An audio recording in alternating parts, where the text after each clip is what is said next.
Welcome to Guac Gaming. Guac King here to talk about Hogwarts Legacy's State of Play. This is the first new information that's come out in over a year, and people are dying to know more about this game. So I'm going to go over 7 points that we saw that were confirmed on this State of Play. If you find this video helpful, drop me a like and subscribe as that really helps grow the channel. Alright, let's get into it. The first thing I want to talk about is we finally have a release date. Well, not a date so much as a time frame for holiday 2022. Now this is a lot further away than the fan base was hoping for, but one thing's clear. Avalanche is really taking their time to make sure this game is right when it comes out. So I think in the long run this is going to be okay, even though it's not what people were hoping for. Alright, number 2. Flying is confirmed in the game. Now this is really great news because what that means is that the open world that we can explore is going to be really big, or at least big enough that flying will be necessary to get around the map. We already knew that the Forbidden Forest and Hogsmeade would be in the game, but we didn't know the extent to how big these areas are actually going to be. So if flying is going to be necessary to get from point A to point B in a quick fashion, then that's an indication that this map's going to be pretty expansive. Another note on flying is that we're not going to be limited to just broomsticks. The State of Play also confirmed that we'll be able to fly hippogriffs. And of course that begs the question, are there going to be other creatures that we can fly? I for one would be really excited to fly a Thestral, because I think they're really cool looking. Okay, number 3, combat. Of course we knew that combat would be in the game in some way. The confirmation is more on the style of combat. Namely, it was a question of, were they going to fight the way they do in the books, or were they going to fight the way they do in the movies? And the State of Play confirmed that it's going to be a little bit of column A and a little bit of column B and a secret option of column C. So most of the combat that we noticed were spells being thrown back and forth, people being grabbed, people set on fire, protection spells and things like that, which I thought was really cool. We did notice an instance, however, that was kind of like the movies, where the spells sort of collide and lock together. This is called Priori Incantatum, and it's not supposed to happen very often. It's really only supposed to happen when two wizards are fighting and have wands that use the same core.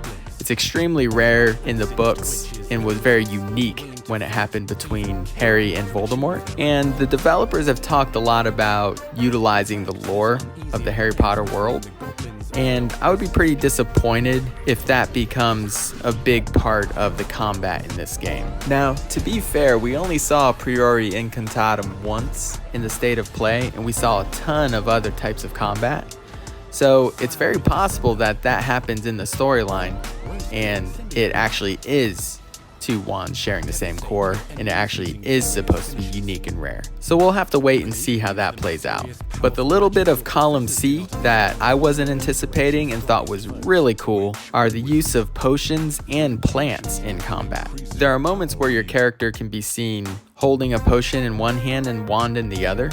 I don't know what's in that potion or what it's gonna do, but I think it's clear that they incorporated potions in a big way in combat.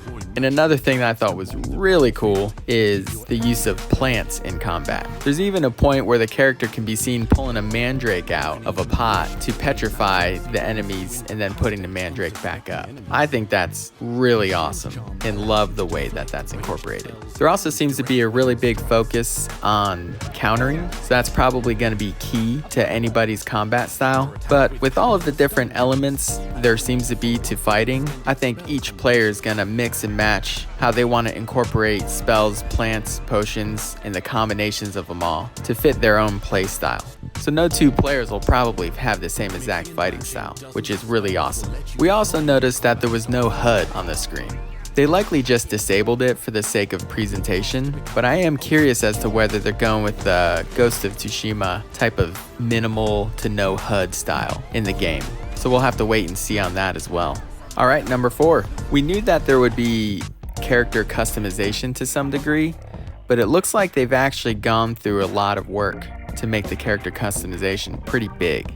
This adds a lot to the replayability of the game, because you could go with not just gender, but skin color, hair color, scars, and who knows how much more there will be to it once we actually get this game in our hands. And from a clothing standpoint, most of the state of play you are either in a robe with or without a scarf, which has to do with what time of year it is, but it was also confirmed that you can buy outfits in Hogsmeade. Now, it doesn't look like there's going to be a ton of customization to the outfits, so we don't know yet to what extent you can customize the outfits, but we know at least you won't be just stuck in the robes for the entire time you play the game. Number 5, companions are confirmed, and we know that different companions, as you develop your relationship, will unlock certain aspects of the game. It's not yet real clear what you have to do to gain a stronger bond with your companions or what you're gonna unlock. It could just be as simple as a quest line, and when you get to the end of it, you unlock a certain thing.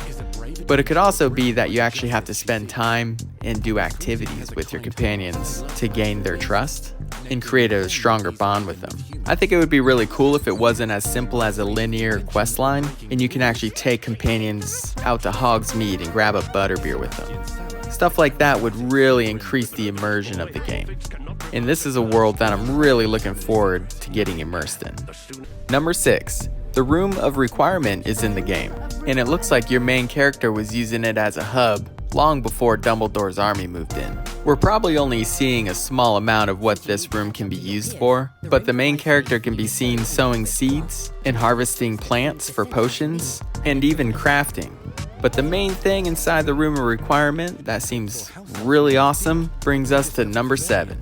And I'm not really sure how to title number 7 because I'm not really sure what to call this thing. But it kind of looks like a greenhouse or a conservatory that works kind of the way that Newt's briefcase works in the Fantastic Beasts series.